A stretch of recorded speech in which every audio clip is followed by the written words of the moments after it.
옛날 옛날에 아름다운 12딸을 가진 왕이 살았어요. 이 12공주님들은 큰 방에서 함께 살았죠. 왕은 마음을 다해서 딸들을 보호했어요. 그래서 밤에는 절대 나가지 못하게 했죠.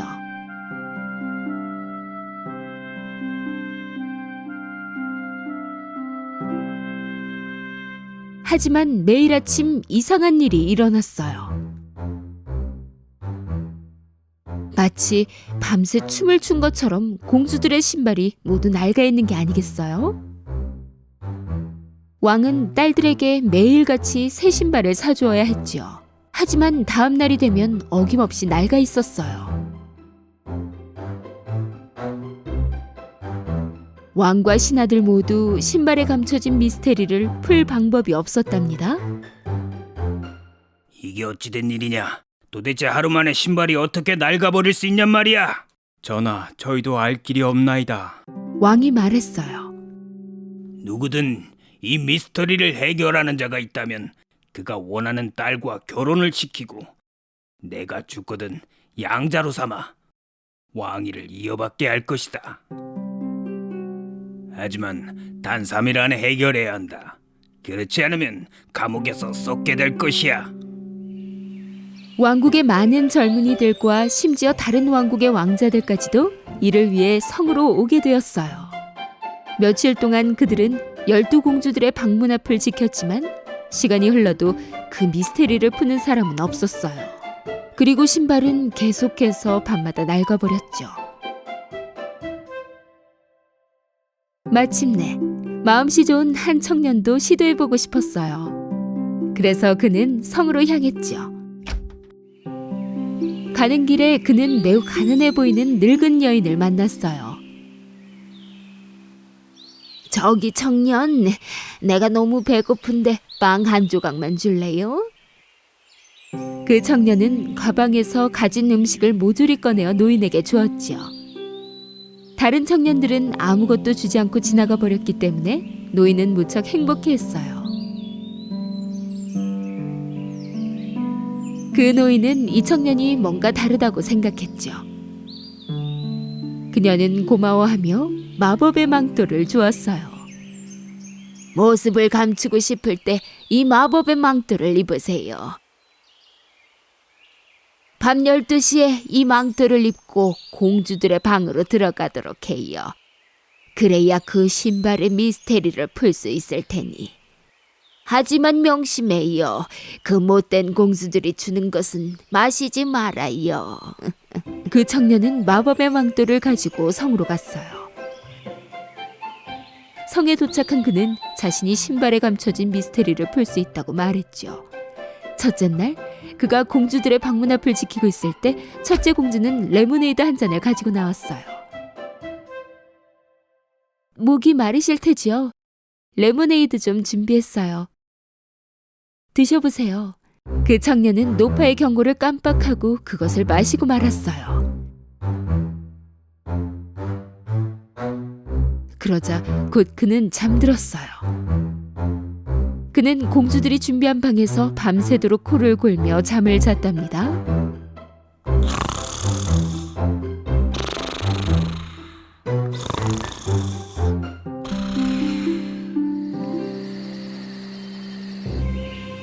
아침이 되자 그는 패닉 상태였어요. 그 마법의 망토를 입고 공주방에 들어갔어야 했는데. 두 번째 밤에 그 청년은 다시 한번 공주들의 방 앞을 지켰어요. 이번엔 다른 공주가 주스를 들고 나왔지요. 청년은 때를 기다리며 문 앞을 지키느라 무척 목이 말랐어요. 생각 없이 주스를 모두 마셔버렸지요. 그리고는 역시 그는 잠들었어요. 다음 날 아침, 그가 눈을 떴을 때 그 늙은 여인의 말이 기억났어요. 그 못된 공주들이 주는 것은 마시지 말아요. 공주들이 준 음료수에 수면제가 들어가 있는 게 틀림없어. 그 순간 왕이 그 옆에 나타났어요. 이틀이 지났는데 자네는 아직도 미스터리를 풀지 못한 것 같군 그래. 만약 오늘도 풀지 못한다면 자네는 감옥에서 남은 인생을 살아야 한다는 걸 잊지 말도록 하게. 왕은 그렇게 말하고는 사라졌어요. 그 청년은 오늘 꼭 이것을 해결해야만 했지요. 그날 밤, 지난밤처럼 청년은 공주들의 방문 앞을 지키고 있었어요. 이번에는 가장 어린 공주가 오렌지 주스를 들고 나타났어요. 이번엔 컵을 받아들고 공주에게 감사 인사를 했어요. 그리고 공주가 떠나자 그는 오렌지 주스를 옆에 있는 통에 부어버렸죠. 이번엔 잠들지 않았어요. 밤이 깊어지고 이내 자정이 되었어요. 그 청년이 마법의 망토를 입는 순간 투명해져서 모습이 전혀 보이지 않게 되었죠. 천천히 문을 연 그는 그의 눈을 믿을 수가 없었어요. 12공주 모두 아름다운 무도회 드레스를 입고 새 신발을 신은 채 머리를 만지고 화장을 하고 있었죠. 그 청년이 잠들었는지 한번 확인해보자. 공주 중 한 명이 문을 열고 밖을 보았어요. 그리고 또 한 명의 공주는 귀를 벽에 갖다 대었죠. 그 순간 청년은 코 고는 소리를 내야겠다고 생각했어요.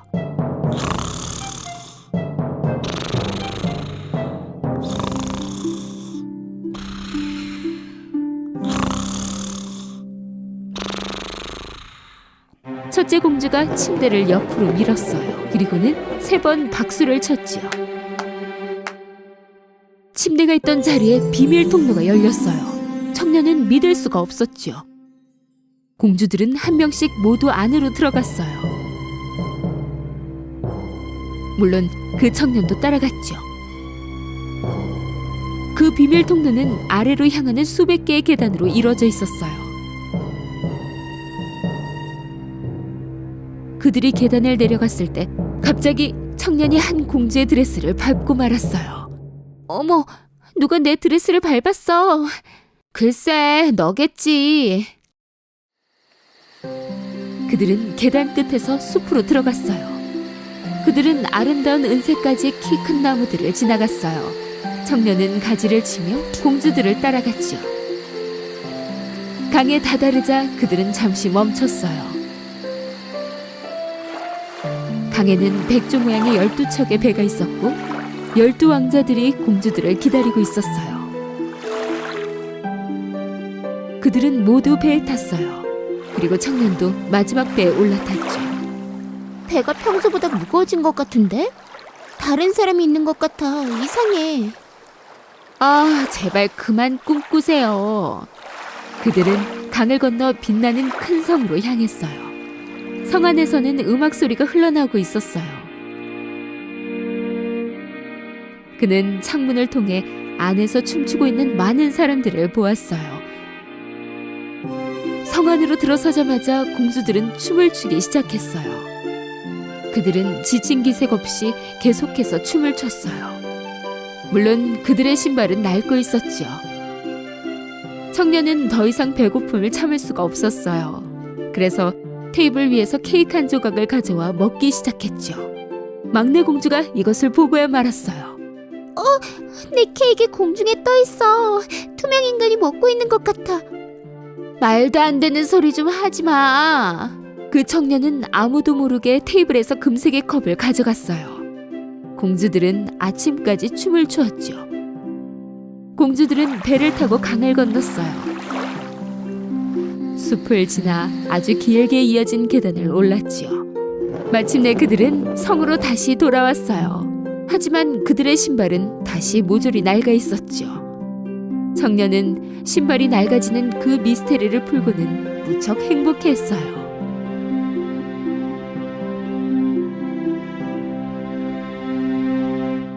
잠시 후 왕은 그 청년에게로 왔어요. 시간이 다 되었네. 신발의 미스터리를 풀었나? 물론입니다, 전하. 그리고는 전부 말씀드렸죠. 처음에 왕은 믿지 않았어요. 하지만 그 청년이 숲에서 가져온 은색 가지와 빛나는 성에서 가져온 금색 컵을 보고는 그 청년의 말이 사실이라는 것을 알게 되었죠. 그러자 그는 약속을 지켜 청년이 선택하는 공주와 결혼하는 것을 허락했어요. 청년은 막내 공주와 결혼하고 싶다고 말했죠. 12공주는 그들의 비밀이 밝혀지자 무척 화가 났어요. 하지만 그 청년과 막내 공주는 결혼해서 아주 오랫동안 행복하게 살았답니다. 옛날 어느 먼 곳에 왕자가 살았어요. 그는 결혼할 나이가 되었지만 어디에서도 공주를 찾을 수가 없었지요. 공주를 찾으려고 그는 전 세계를 여행했어요. 가까운 나라의 공주들은 모두 그를 만나기 위해 왕의 성으로 왔답니다. 왕자는 진짜 공주를 선택하고 싶어서 많이 고민했어요.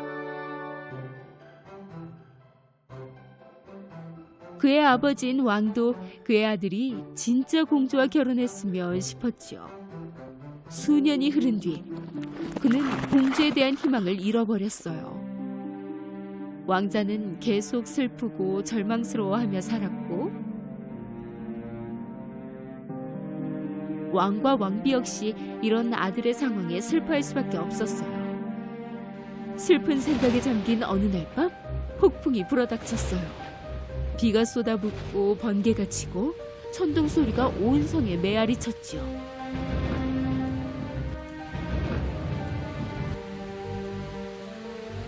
왕자는 창문으로 비치는 번쩍거리는 번개 때문에 잠이 들기 어려웠지만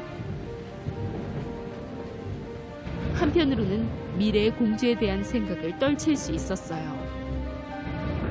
성 안에 울리는 소음 사이로 신하 중 한 명이 문의 노크 소리를 들었어요.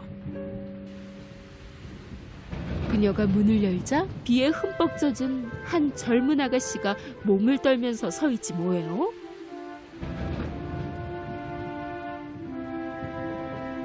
그 가난해 보이는 젊은 아가씨는 매우 아름답고 기품 있어 보였지만 무척 망설이며 말을 꺼냈어요. 죄송하지만 안에 좀 들어가도 될까요? 숲에서 길을 잃었어요. 신하는 안타까워하며 왕과 왕비에게 달려가 이 소식을 전했어요. 이런 날씨에 이렇게 깊은 밤에 찾아온 손님을 거절할 수야 없지. 안으로 들이게. 그 왕은 이 상황을 경비병에게 알리고 명령을 내렸어요. 경비병은 그녀를 성 안 거실로 데려와 난로 앞에 앉게 했지요.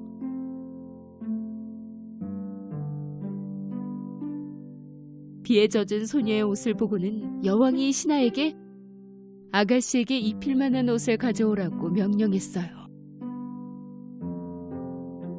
그리고는 아가씨에게 이렇게 물었죠.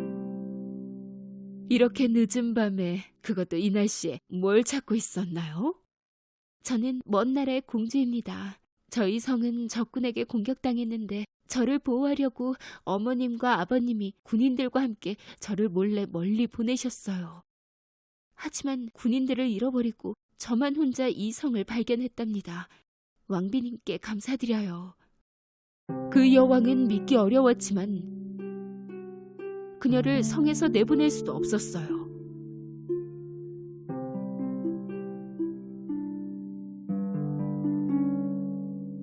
왕자는 그 미스터리한 아가씨가 궁금해서 그녀를 보고 싶어 했어요. 마침 그때 그녀는 왕비가 준 드레스를 입으려고 했죠. 머리가 다 말랐고 기분도 훨씬 나아졌어요. 아가씨는 훨씬 더 아름답고 우아해 보였어요. 방으로 들어간 왕자는 그녀의 아름다움에 반했고 그녀의 존재 자체에 매료되어 버렸어요. 하지만 그는 그녀가 정말로 공주인지 확인하고 싶어 했죠. 여왕이 정말로 공주가 맞는지 알아보라고 왕자에게 일러두었기 때문이었어요. 정말로 공주일까? 오늘 밤 알아내자꾸나. 왕자와 공주는 밤늦도록 이야기를 했어요. 공주에게 반해버린 왕자는 그녀에 대해 더욱 알고 싶어 했죠. 여왕은 공주가 머물고 있는 손님방에 들어가 침대 아래 콩을 놓고는 7개의 매트리스로 그것을 덮어두었어요. 아가씨는 그날 밤 그녀를 위해 준비된 그 이상한 침대에서 잠들었답니다. 다음 날 여왕은 그 공주가 깨어나길 기다렸다가 이렇게 물었어요. 잠은 잘 잤나요? 왕비님이 마련해 주신 곳은 너무 좋았지만 잠은 잘 자지 못했어요. 그래요? 이유가 뭔지 물어봐도 될까요? 뭔가 정말로 딱딱한 곳에서 잔 것처럼 온몸이 아프고 허리도 아팠거든요. 여왕이 생각한 정확한 답변이었어요. 오직 공주만이 7개의 매트리스가 덮인 그 침대에서 불편함을 느낄 거라고 생각했으니까요.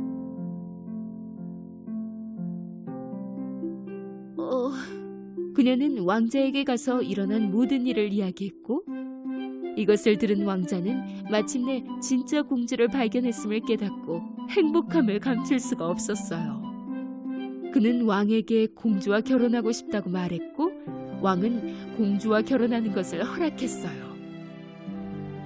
왕자는 그녀의 왕국에서 전쟁이 끝날 때까지 조금 더 성에서 머무는 게 어떻겠냐고 말했어요. 사실 그는 그녀의 왕국을 구하려고 군대도 보내주었답니다. 얼마 뒤 왕자는 공주에게 프로포즈를 했어요. 나와 결혼해 주겠어, 공주? 프로포즈를 받은 후부터 그들은 아주 행복하게 살았어요.